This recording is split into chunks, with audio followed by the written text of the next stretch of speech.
Pasok na sana. Kaso may nakabaon. Kita niya yun. Lapit ko. Aray ko. Talo!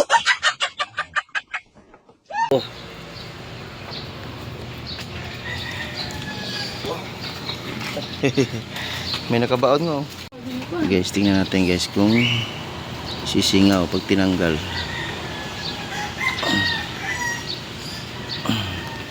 Yan siya. Hirap tanggalin, malalim siguro to.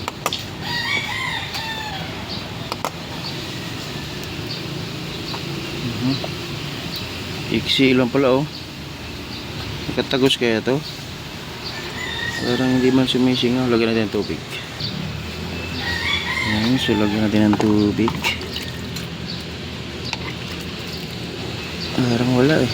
Tumagos yan mga kabro. Mayroon tayong pampasak rito. Yan ang gagamitin natin. Yung pampasak. Ayan o. So yan ang gagamitin. At saka ito para matibay ang dikit.